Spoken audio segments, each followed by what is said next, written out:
this was a super clear day, and I think you can see in the distance just how clear it is. Now the guy above me here, he's from New Zealand. He doesn't dive all the time, so he's using his arms and stuff. So he's going to use a lot of air, so we're going to end up having to probably go up to the top sooner than normal. But you guys have asked about, oh, he's pointing out some sharks over there. You guys have asked about like buoyancy and how it's weightless. So you can see here, everyone's just kind of like floating in space, but when they're moving around, that's the only time they're really kicking.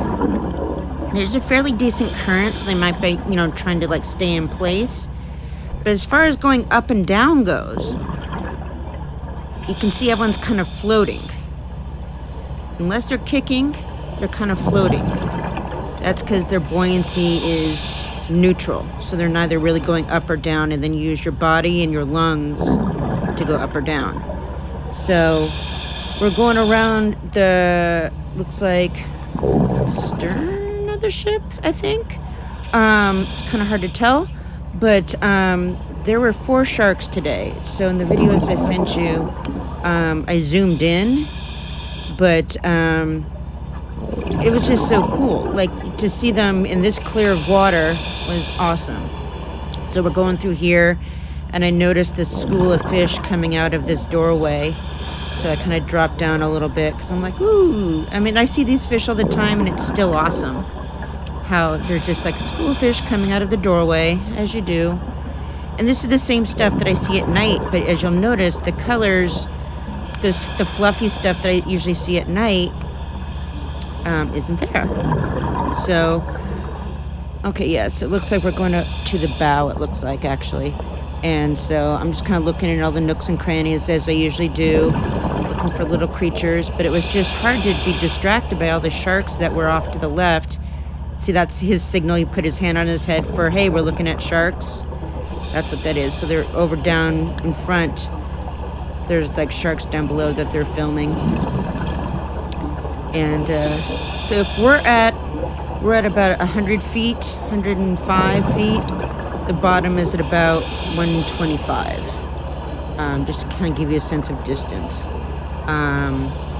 Because underwater sometimes things look further than they actually are. So there's that. So I'm kind of trying to decide, okay, am I looking at the sharks or am I looking at the other things like the turtles? Because there was a turtle here over, as you can see, coming up. And then he's saying, hey, there's an eel. He just gave me the hand signal for there's an eel nearby. But I'm like, but there's sharks. I'm like, okay, I'll look at the eel. So there's the eel right there next to the cushion star. Those cushion stars are all over the place. But there's our little speckled white-faced eel, or white-mouthed, rather, eel. And then there's our sharks on the bottom. We could go down there. It's just, you'd use up a ton of air, so it's kind of pointless. You can still look when on clear day like today, where the visibility was, just unlimited. And just kind of looking at the turtle getting his shell cleaned over there. But I'm like, oh, but there's more sharks. You can just kind of see my thought process here. I kind of don't know what to look at. Here's our turtle getting his shell cleaned. Those are my dive buddies in the distance.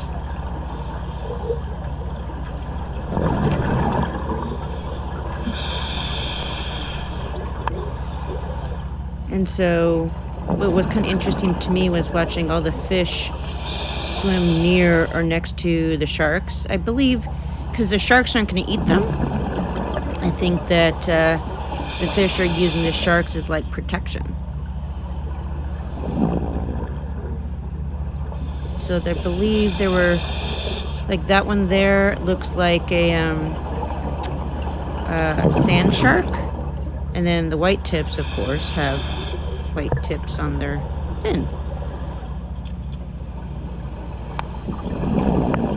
It's like there's one, there's two. It was just the coolest. In the videos I sent you guys, I kind of zoomed in on those shots.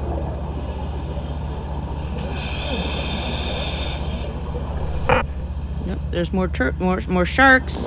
You can just see it, like they just keep on. This is just a very unusual. You don't. I mean, if you see one, you're lucky, but to see four, yeah. And this guy's booking it too. Just such a beautiful creature. And as to the why they don't really care about scuba divers, I've heard different theories. But the one that I think I believe the most is that they don't like our bubbles.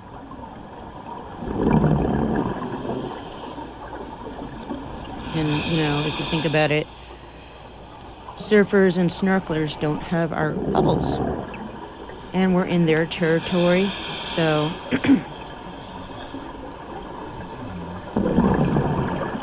I love swimming through these school of fish. That might be one of my favorite things to do when I'm on Sea Tiger. It's like swimming through the schools of fish. Whee!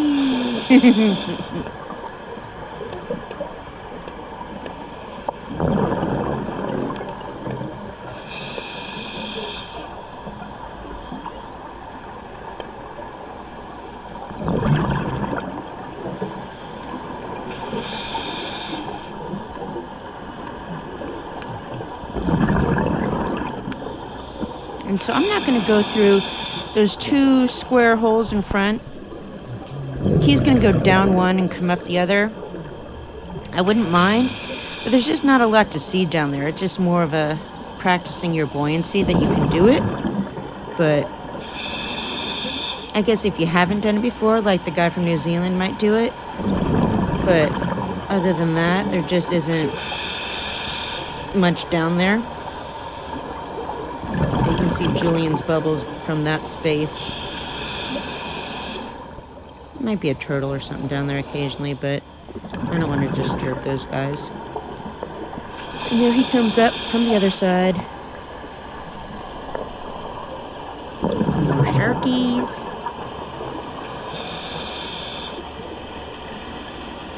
I love how they're like swimming together. That was pretty cool. And look, you can see, it's so clear you can even see the shadows they're casting on the sand. How cool is that? So not only is it clear, but you're getting those shadows. Just absolutely stunning.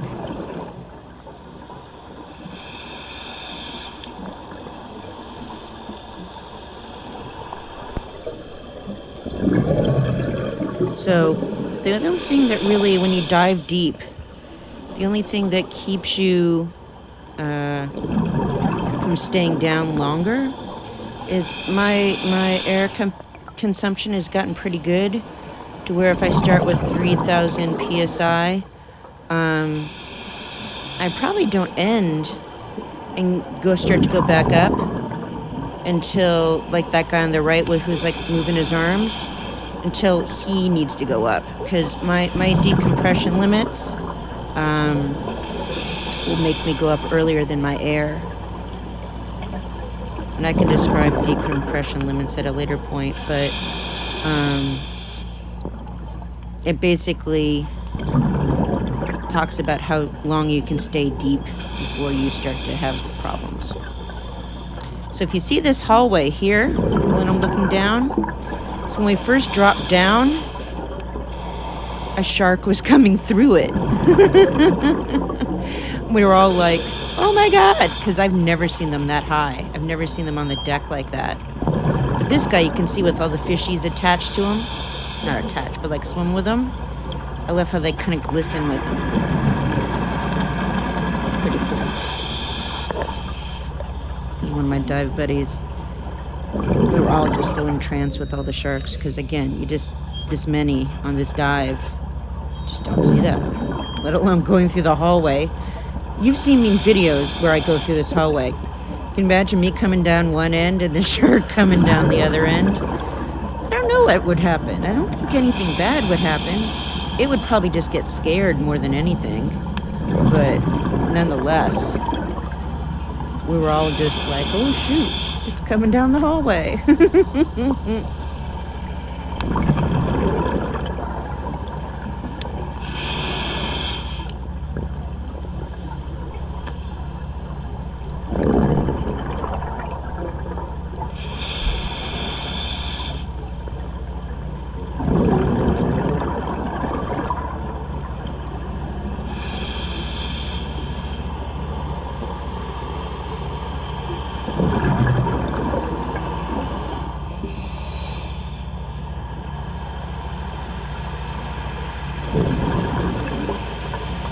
So you'll notice our dive guide, Julian, he has his arms crossed.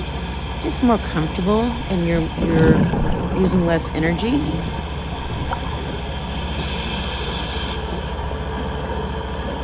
Using less energy, better air consumption, yada yada.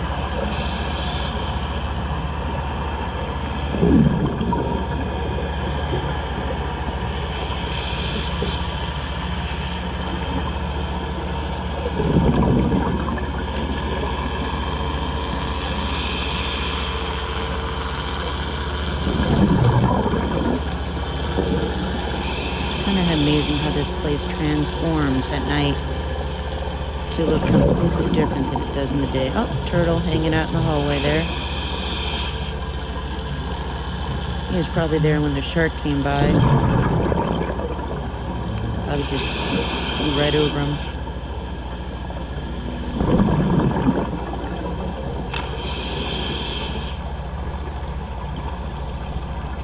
Holding on for something. It was a fairly good current. Just looking at all the spaces.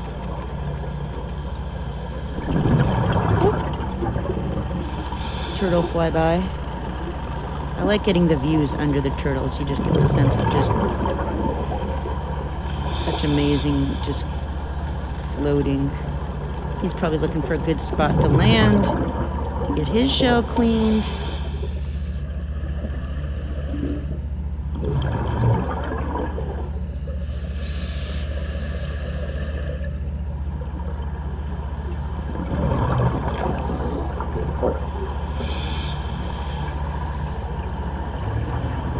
I love how, like, everyone knows there's a place in the world. No question. Land here, get my shell cleaned. In a second, you're gonna see Julian, our dive guide, coming through. I was like, hey, what are you doing on the other side? But I saw him come through, I recognized his fins, and decided to get a good picture of him coming through the window. That was pretty cute, so I sent that to him.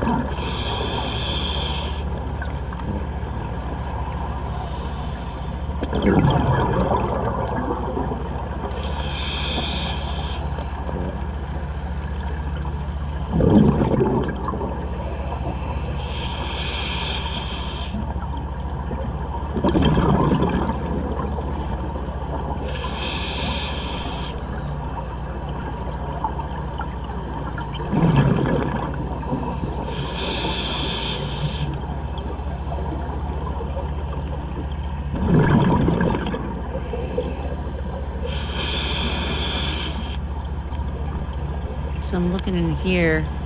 Inside the corals are usually little critters. I don't know if you can see it, but there's one little critter in there. Kind of hard to focus on the GoPro, but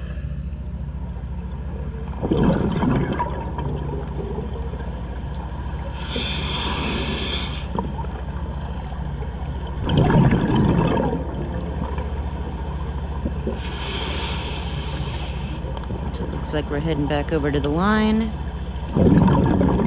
Looks like our New Zealand fellow probably ran out of air. Well, not ran out of air, but got low on air, so when he goes low on air, then we all go up. Yeah, you see he's looking for his air.